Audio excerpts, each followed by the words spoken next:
Finally, the Shad is back on a Tuesday. It's been a while, man. I feel like I haven't done one of these in a while, and I haven't been reunited with the cast, and that's why I'm excited to be here. This is Wrestling Republic Daily Broadcast. If you don't know, now you know. I'm your host, Shad Talks Graphs, and last night, Monday Night Raw, Netflix. We got a lot to talk about. And I got to introduce the gang because we finally back. And we're going to do a little different. Normally, we kind of let people just give y'all a spiel about, this is what's going on, y'all. Plug yourself in. I'm going to introduce the panel, but I'm going to ask you, how did you feel about Hulk Hogan's segment last night? And I'll give you a 60-second time clock for it. First and foremost, we got to start with host of not only Take It to the Table, but Take It to the Game that did air today on Twitch. If you're not watching that, something's completely wrong with you. Chaos. How you doing, good brother? Yeah, what a beautiful entrance. Thank you very much for that, Shad. Yeah, it's great to be here with y'all with the full gang from Full Flow. It was an awesome night. It was an awesome night, and obviously, but yeah, the piece de resistance was, of course, the what happened with Hulk Hogan. Sorry, my little man is causing chaos over here. Yeah, it was a beautiful sight, man. And I said it in the GC. Triple H sent him out there to die, and he laughed at it. It was the perfect timing, the perfect city to do that. Where a majority, I'm pretty sure, of the crowd were of the minority side, and it was a beautiful sight, man. I hope we never have to see him again, and if we do, it is not in front of a crowd. It's just something contained backstage, and let the good times roll. So it was a beautiful sight. Definitely one of the moments of the night. Nah, for sure. I was in pure laughter when I heard the boos, man. Jimmy Hart couldn't even help that man out at this point of his life, man. He seems so like believing it wasn't booze too, which is amazing. And Hulk Hogan, you were a piece of garbage, and I love every boo that you got last night. Last but not least, you saw this dude for 3 hours last night on the watch along. With salute to Clark and Anthony as well, also with him. But I thought y'all had a pretty, funny reaction towards it. But now that it's been 24 hours almost, Jordy, how you feeling about the Hogan moment? Let's call it a moment. It was that. I think my reaction at the time, I was a bit gobsmacked that they actually did the appearance, because I'd heard rumors about it. Obviously, we don't talk dirt sheets on here, but now it's in the past. We can say, like, I'd seen little, and I just thought, surely not, surely not. I mean, I work in marketing, so marketing isn't PR, right? It's not the same thing. I appreciate that, but I would have looked at that, and if somebody would have pitched that to me, I would have been like, let's not do that. That is a dreadful, dreadful, dreadful idea. I think at this point, the only way that you can bring Hulk out and he doesn't get met with boos, if it was like some kind of Hall of Fame celebration and there was a load of people there, and I think even then he'd still get booed. But to bring him out on the debut of Netflix to promote his beer, it's just not good. I really don't know who made that decision.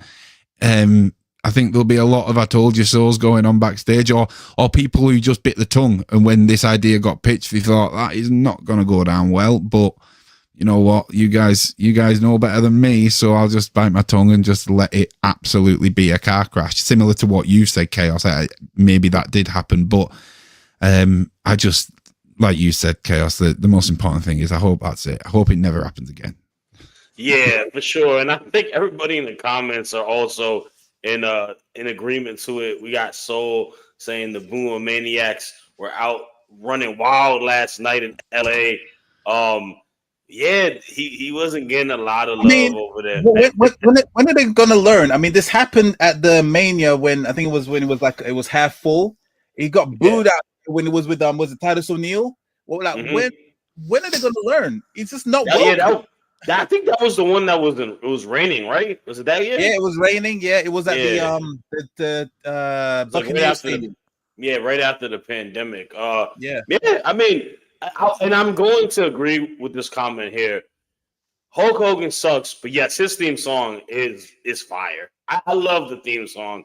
That man don't deserve that theme song, but it is what And it Jimmy is, Hart man. was awkwardly just there. He didn't know what to do. Jimmy Hart. I felt so bad for him. He was Waving his flag like, oh, what am I I genuinely doing? think he was like the damage limitation. I think they thought if we send Jimmy Hart out, it might not be full booze. And I honestly think, like, when I was watching it, there was an initial, it wasn't an initial boo once the music hit. There was an initial, like, oh, and then everyone's brain started catching up and went, Yeah, oh, yeah, no, I don't want to see this. And the they gave him booze a caught lot of like mic. wildfire, man. Like, I think you could have took Dom and the New Day out there, and they would have been cheered to speak. And He made- like, Nah. The best thing to he happen made them is look like if the New Day novices. beat Hulk Hogan's ass. That would have helped. yeah, That's an easy way to get them to be back as baby faces. But yeah, my bad. That wasn't a topic. You know, we had to talk about it. That's been the talk online. I'm sorry, Ben. Bronson Reed's tweet sums it up for me. So just go on. If you've not seen what he had to say about it, go and see what Bronson Reed had to say. It's maybe not appropriate Man. for this show. Well, So all right, well, let's talk about what is first on the docket, and that's everything that has to do with the bloodline. We had first and foremost, we did have a match that started off the show. The first match on the show, I will say, it was Solo Sikoa versus Roman Reigns. I thought it was a good match, man. Tribal combat match. You kind of got everything you expected with it. You got both sides of the OG bloodline or variations of it with Sammy and Jimmy, as well as Tamatanga and Jacob Fatu. Roman comes out victorious, gets the Ulafala. I believe this is the end between him and Solo Sikoa. I don't know what's next for Solo Sikoa and company. I don't even know what's next for Roman Reigns, but he does come out victorious. The main thing that we need to talk about today is two things. One is post-match, The Rock comes out. They have the encounter between him and Roman, which initially looked like a stare-off, ends up with that tight grip handshake going into a hug or whatnot. But also, we got to talk about what started the show. And that was The Rock coming out before the match, cutting a very, very PR-ass promo, thanking everybody with Netflix, thanking the WWE, and thanking Cody Rhodes. That's the one thing. Thanking Cody Rhodes a lot. It seemed like he was a boss giving his employees a rah-rah speech of the great stuff they did in the first quarter of the, of the season or whatever it may be. So very super convoluted for me, man. The thing that a lot of people are talking about is this everything we built for Mania last year a waste? Is The Rock not going to be part of that? I feel like it kind of is alluding to that. I know Dwayne is a very busy man, and I do think that may be the case. But I'm curious to see what y'all think, man, because I personally love the match. Didn't like anything The Rock did last night whatsoever. I'm gonna kick it off to you first, Chaos. What are your thoughts on everything? Tribal combat, but also Rock related yesterday. Yeah, this is incredibly frustrating for me, and this with all this, with his appearance and his promos and all that kind of stuff that happened, it does bring up that question that it always gets brought up in it's as old as time in wrestling lore, and that question is why? Why are you here, Rock? Well, because he's the biggest name in entertainment. Yeah, but why? Why are you here? oh well, because he's related to The Rock, and I mean he's related to Roman, and he's got issues with Cody and stuff, but he's not gonna, is not going to continue anything like that. Okay, so why? Like that's the big question around his presence. It just made no sense. The fact that they pretty much retconned, he pretty much said screw everything from his entrance, because he came out, did the heel rock, the Hollywood rock theme came on. He was walking down the aisle, and he was just like, come on, let me slap some hands. And as soon as he did that, to me, I was like, bro, what you doing? Like, why? What you doing here? And then obviously, yeah, he did the most PR stuff and hit his greatest hits. Said a swear word or two, and then he said he was gonna watch the match closely with. It was completely just teasing the rim. That's what he was doing. He was teasing us. It was just like just saying, yeah, I'm gonna watch that match closely, and then see what happens from there. And then the match happened, which was fun. It definitely felt like a PLE style match in terms of the interferences and the continuation with. I was surprised that Kevin Owens even showed up, but it made sense. And then yeah, it was almost like a rewind of the Cody versus Roman 2 match. But it was fun. I loved it. The right person won.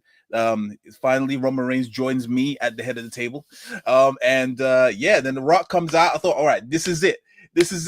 No, he's just gonna just hug him and say, I love you, Joe. And then that was it. I'm just like, so clearly, yeah, he just took his ball and went home. He took his ball and went home, and rather do reshoots for a live action movie that no one really asked for. So yeah, it is what it is. I'm incredibly disappointed that they just retcon everything, and then Cody is just there. Well, like, okay, well, I guess I'm moving on. So I'm disappointed. The saving grace was, of course, the match. I'm wondering what's going to happen with Solo as well. Because right now, now that Solo is no longer the tribal chief, Jacob Fatu is waiting in the mist. Jacob Fatu is Solo, like when Roman was the head of the table and Solo was his side man. So yeah, it's very interesting what's going to happen on that stable, and see where it goes from there. But yeah, until then, January 27th. Yeah, until then, January 27th, obviously, we did get that too. But no, I agree 100%. I think a lot of it is, and so there's a comment, and salute to the bro MDB. You my dog. I rock with you heavy, bro. I love you, Solo. You my dog. Saying anybody who has a real issue with The Rock did last night need to get a grip. It was a promo to introduce Netflix to the WWE universe. Nothing more, nothing less. Cool. I get that. That is not a problem. But the last time we saw The Rock was on a very much of a cliffhanger, and it was on the brinks of what happened at WrestleMania.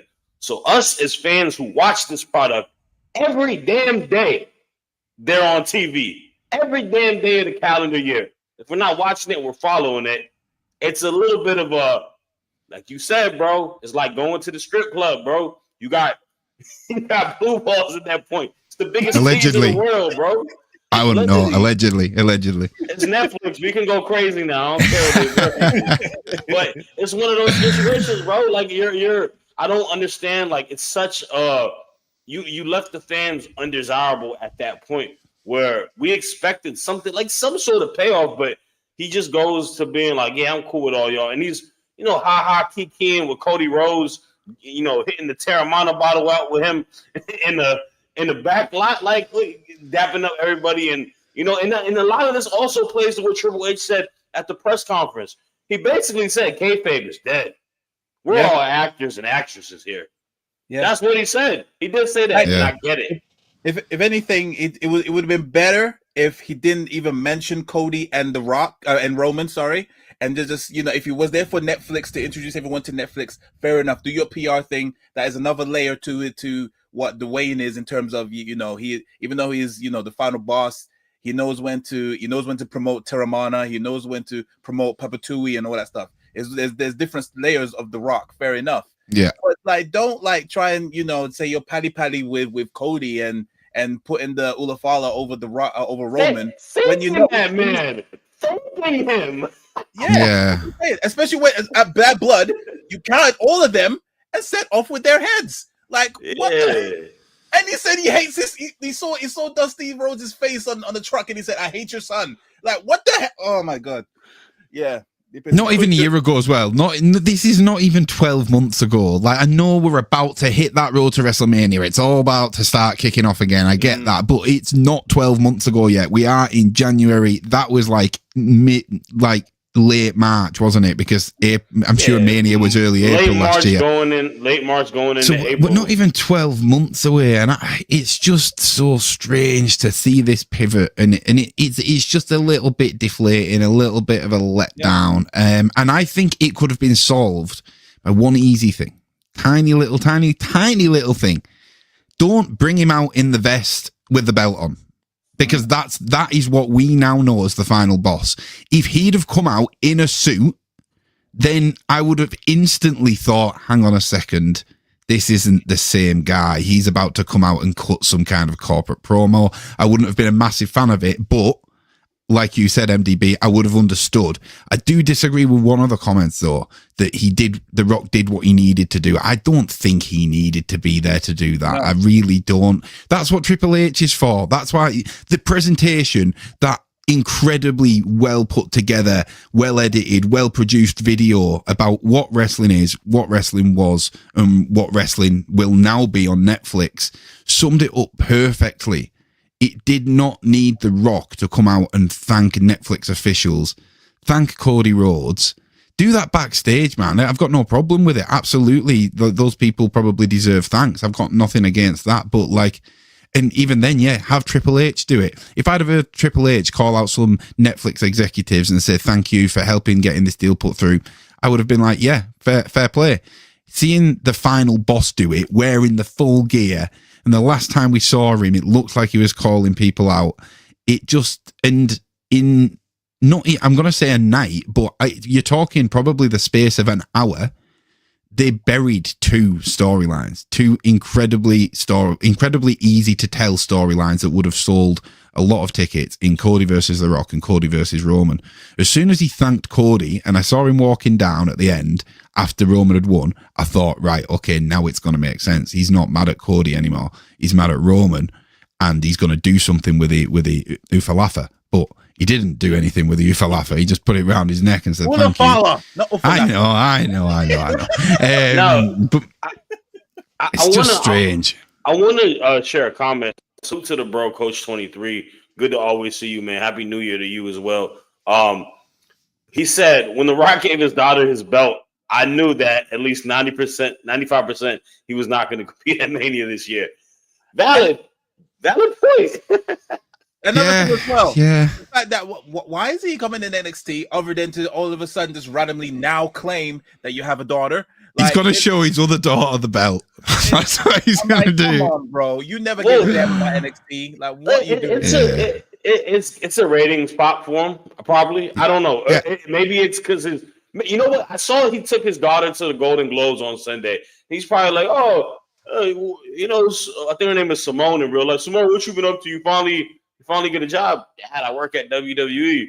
Oh, you do? On Tuesdays? Oh, let me come see you at the job. You're welcome. Man, don't watch NXT. Hey, I can just see him review it tonight, though. And just this last thing, look around and Mickey Mouse everywhere. Huge Disney fan. We don't want Moana live action, and we're not that bothered about a sequel. Like, these weren't something. It's not like fans are clamoring for this on the other side of it. So it's like, oh no, let me go and do this first. It's like, nah, bro, we're good. Go to WWE, do your thing. Moana ain't going anywhere. We're not even at the end of the animated films, so don't bother with the live action yet. But I think he's bothered about how he looks as Maui. Like, I genuinely think that's part of it, and he wants to do it now while he knows he's in good shape. So yeah, that's crazy stuff, man. But good match. Yeah, man. But the match was definitely good, and I don't want to take anything away from that. Salute to, Solo and Roman, especially Solo too, bottle. The Kobe 9. Oh my God, those joints were so fresh. Yeah. So fresh, man. Like, and he's going to auction them off and give the money to a children's charity. That's my tribal chief, man. Rocking Kobe's in the Bum Clippers Stadium. You gotta love it. All right, let's get to the next topic at hand, because by the powers that are in the universe, may this be the end of the storyline, because she did say it is the end of the storyline. Rhea Ripley versus Liv Morgan for the world title. Good match, really good match. Actually, I'll say it's one of Liv's better in-ring matches since she has been champion. You felt you felt the hatred between both of them. It was intense. You had obviously the numbers game on Liv's side trying to use Dominic and Raquel to try to win. You got Rhea overcoming all of that. Rhea comes out victorious, is our champion. Also hits the Riptide on Dominic Mysterio and hits him in the balls too. So Michael Cole was tweaking last night. What's up with Michael Cole, bro? Yeah, we talking about my reference earlier. Bro was tweaking last night, yo. He was wilding. He saw Netflix and just went absolutely ballistic, bro. Boy was going crazy. But Rhea wins. I gotta ask you, Chaos. This is the end of our whole. We can't talk about this no more. It started with us, and now it's ending over here today. I'm also gonna get a little input for you briefly too, Jordy. But what are your thoughts on the match last night between Liv and Rhea?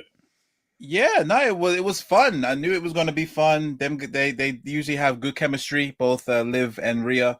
Yeah, I without a doubt, I knew that Rhea was going to be reclaiming the title. No way they were going to put a title match of this magnitude on Raw and being it be a Netflix debut, and you have Liv retain. So yeah, no, Rhea was going to definitely do it in emphatic fashion, and she did.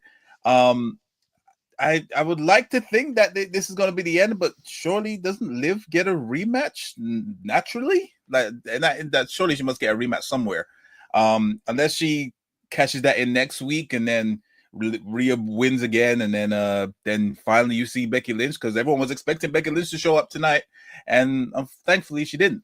But yeah, no, it was a definitive end, and I'm happy especially what happened with Dom as well, got hit in the gonads and gets a riptide for his troubles. And then yeah, like you said, Cole was he's just a gold digger. He's just following wherever the title goes. I don't think he was. He just knew he was trying to. I don't know what he was going to try and do behind Rhea, but yeah, it was a fitting end, and obviously on top of that, you got to see the dead man just be the American badass, and then just do a random spin around, and then yeah, do his iconic poses, which yeah looked awesome. Nice little visual with both of them. It was fitting, and and yeah, then he's riding back off into the sunset. So it is what it is. But yeah, I was if it was up to me, I would say it would be the definitive end. But I got a feeling she does at least deserve a rematch. Just throw it away on a random episode of Raw. Don't build it up to Rumble, and then yeah, or maybe do the triple threat: her, Becky, and Liv at the Rumble. But we'll see what happens. So yeah, for that, that's for the match itself, I'll give it a 7. Nah, I feel that, and the Undertaker part was definitely interesting. I like Taker's my dog. I love the Undertaker. I can't say I dislike Taker. I grew up liking him, but I thought it was just like okay, like I didn't understand the purpose of it. Yeah. Like I think people have told me in our chat too that this was the stamp of approval. This is the rub from Rhea Ripley. What does Undertaker do for Rhea Ripley? Yeah, no, that's not. It was just a cheap pop, but like you said, it was just to appease the executives and all them people, and everyone knows the Undertaker, so they just had to shoehorn him in without him being physical, because yeah, he's just one move away from breaking his brand new hip again. So, man, it definitely it's gonna be interesting to see. We have a lot of comments right now. Let me get a couple through. Undertaker got people triggered. some wilding comments. Yeah, we got some of the comments y'all tweaking, but I understand. Some of y'all are tweaking. Cole was bad. You think Cole was bad? Yeah, damn. Yeah. Salute to David Hall. You wilding, bro. But Soul Session said, so after nearly a year, Rhea and Ripley is done. So what's next for Rhea? Jordan Grace after she debuts and wins the Rumble. Jordan Grace should not win the Royal Rumble. No, it's not our time. No, you can't just waltz in and win the Rumble. That's not how it works. That's kind of messed up to all the other women that have been in WWE for a while. I get it. Jordan Grace is so great, but I wouldn't give her the Rumble out the gate. Bobby Patillo got a little bit of fantasy booking, though. He said, I would have Io Sky win the Rumble and go against Rhea Ripley at WrestleMania. I like that. Mm-hmm. I like the match. They need to do some shuffling around during this little transfer portal stuff. That's kind of where I'm at. I saw Bayley backstage talking to Adam Pearce yesterday. Uh-huh. Maybe we are alluding to that. Chaos, I do think you are frozen, dog. No, I'm here. Oh, you are frozen on my end. Your screen is frozen. Oh, damn. I'm a little bit. But, I mean, it's going to be interesting to see what happens going into that. They need to do a little bit of shuffling, I think. And then DB called her the little muscle hamster. That's like a Doug Martin reference, ain't it? So we'll have to wait and see, man. But let's first and foremost pay some bills, as Clark says, because we do got to do that. And okay, you're good now, bro. Oh, weird. You're moving again. I have no idea what happened there. You're moving. You do look a bit like a Minecraft character, though. Well, let's get through this first. And we do got to talk about another wrestling promotion, and that is the good people at Progress. Look, man, we have a code for you. Demand Progress Plus. It is Watch Progress. You get half off your first month on Demand Progress Plus. This is the home of Progress, but this is also the home of Defy and much more. They have an extensive library with so much great wrestling content that you can really sink your teeth into. A lot of your favorite wrestlers from the WWE, from AEW, use Progress kind of as a home plate for them to initially get into it. So you could see that back in the day, but you could also see the up-and-coming stars that they do have on Progress. So, keep rocking with them, but most importantly, keep rocking with us as we continue this show, because I know that my buddy Jordy want to talk about this. John Cena cut a promo. This is the last hurrah. This is the final countdown. Word to Bryan Danielson, in a sense, right? This is his last year in pro wrestling. Cena looked a little thinner. I will say he looked a little slim yesterday. It looked like he'd been hitting the gym, getting his body set, and he cut a very good promo. I'm not gonna hate on it. A very good promo.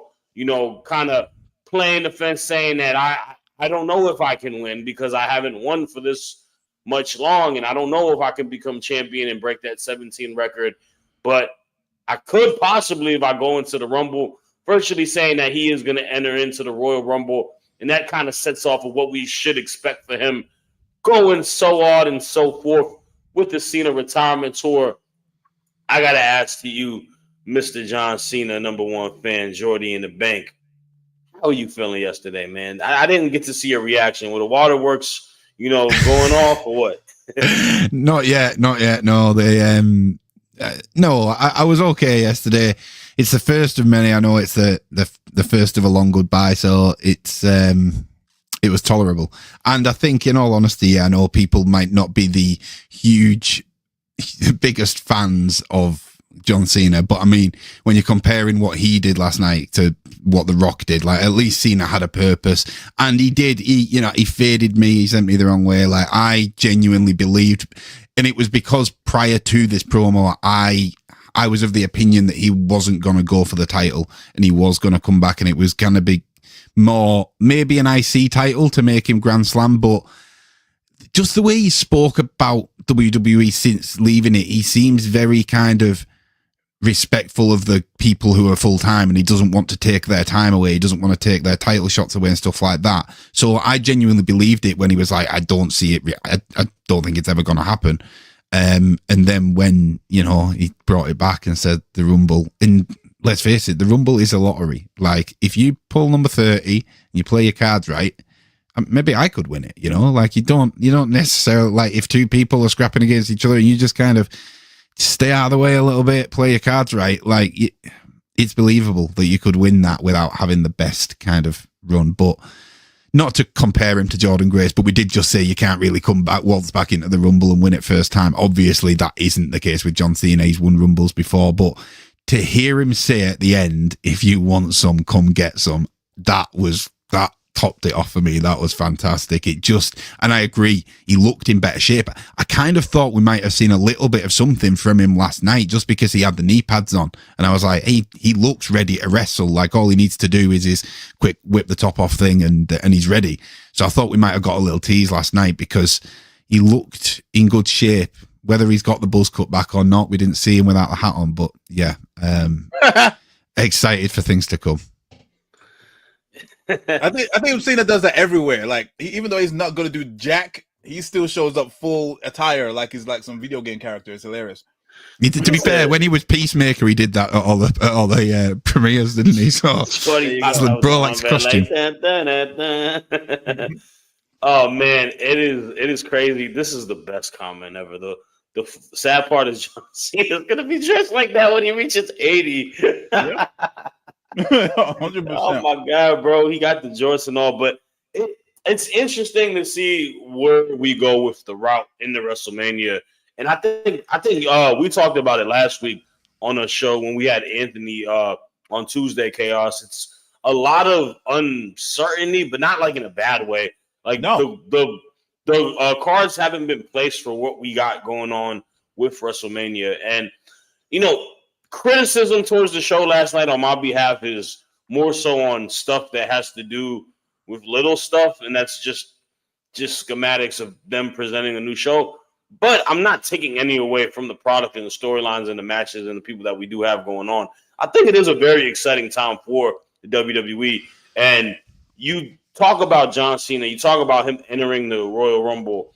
Possibilities are within two of the champions. And in my opinion, I think either direction is an exciting matchup. I think you talk about him versus a person like Gunther. That's a matchup we ain't ever seen before, right? That Gunther came into the fold of wrestling well after Cena wasn't active anymore. Gunther's one of the baddest guys on the block at the moment. That's a tough matchup for John Cena. Yeah, there's two ways that they could make him actually win that 17, because it's going to happen. It's the only way. It's going to be the fairy tale ending. Don't get my hopes up like that, man, because it doesn't now. Happen. It's going to happen. It's going to be either two ways. It's either like, obviously he probably wins the Rumble through some jammy means. Like, I don't think it's going to be a clean win because like he is so doubtful of himself, and then he might obviously he'll have a couple chances along the year. He might not win it at Mania. He might not even win it at another Money in the Bank or whatever. But he will eventually win it. Or they might just drag this all the way out, and he might actually win the title on his final match.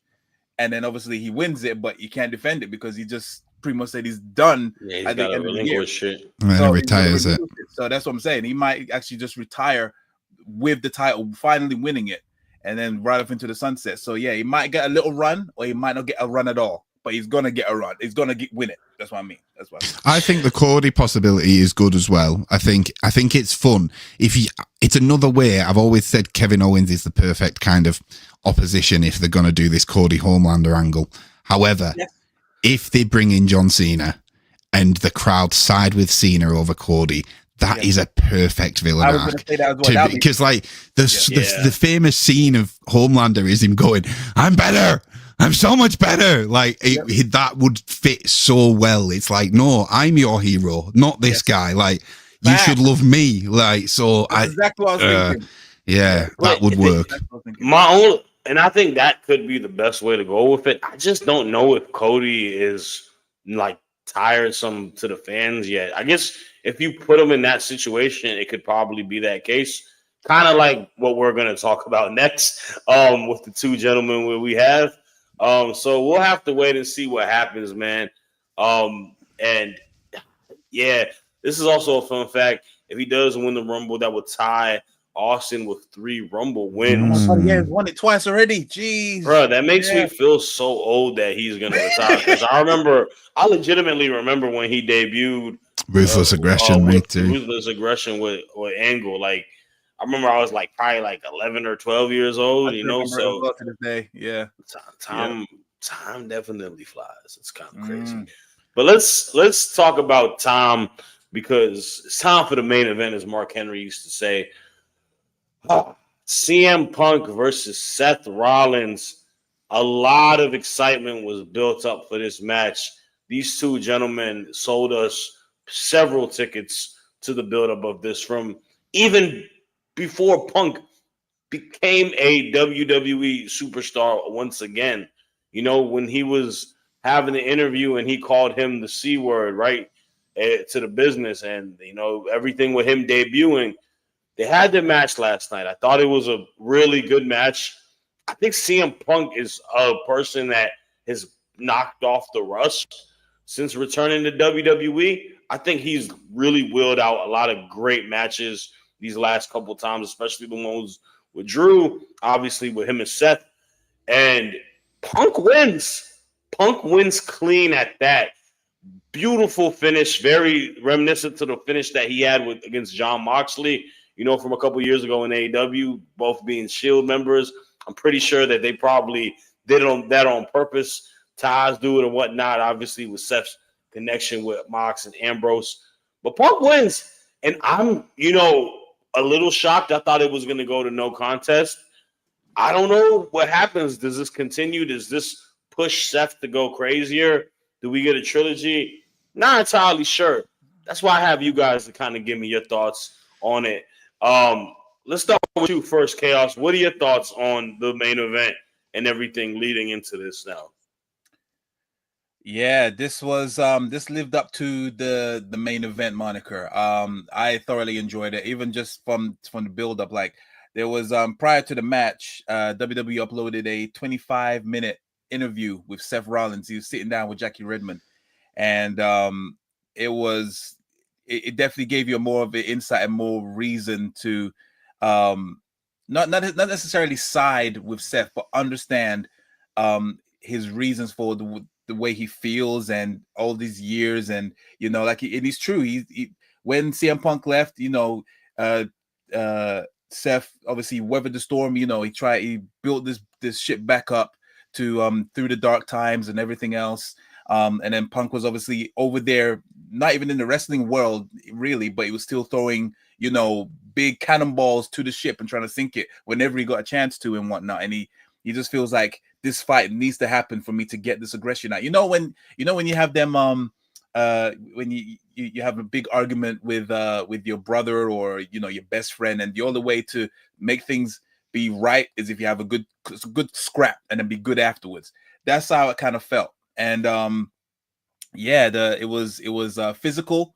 I love the fact that CM Punk came out in his attire that he last wore on the on the biggest show for AEW with the biggest crowd and all that stuff. And, you know, it just shows that, yeah, he's living rent free in AEW's head, man. Because, yeah, the fact that he's main eventing this new era, it was a perfect little dig to AEW. But yeah, it was and obviously Seth coming out with the red coat, looking like the devil himself, mixed with Elton John. But but yeah, no, it was the match itself was good, and the fact that he won clean. But I feel like this ain't gonna be the end. I think somehow Seth is somehow gonna cost Punk the Rumble. I still feel like that favor that is gonna cash in is Punk getting number 30, and Seth is gonna cost Punk the Rumble again, and then we're finally gonna get Punk and Rollins at Mania. Whether it's for the title or not, I don't know. But yeah, I don't think this is the end. No way is this the end. I think, yeah, Seth has gone full dark side now, 110%, and I'm here for it. So yeah, we've only just begun, I think. Say again? Yeah, I think we've only just begun with this. I think that was the first. Yeah. Well, Jordy, I'll open the floor for you on that. You say it's just begun. How do you think this plays out now? And obviously, what did you think about the match last night too?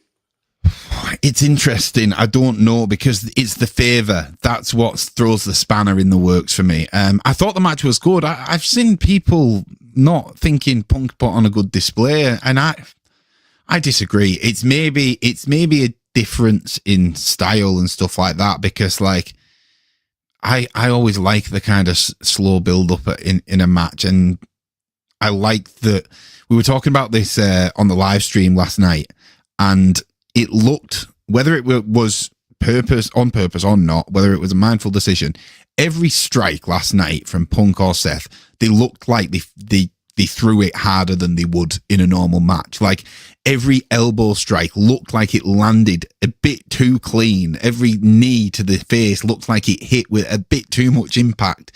So it had a feel a little bit like there was a moment, I think, when Seth was on Punk's back, just literally beating him down to the ground. It felt like a brawl.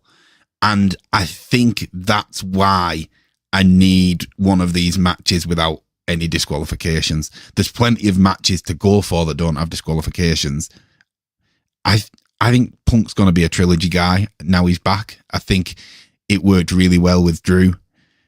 I think we'll probably get another one where Seth wins. I think a possible Rumble elimination is there, but I don't know. I think a last man standing match has to finish this for me with these. It has to be a last man standing match, and the loser goes to the other brand, because that age old question of can they coexist?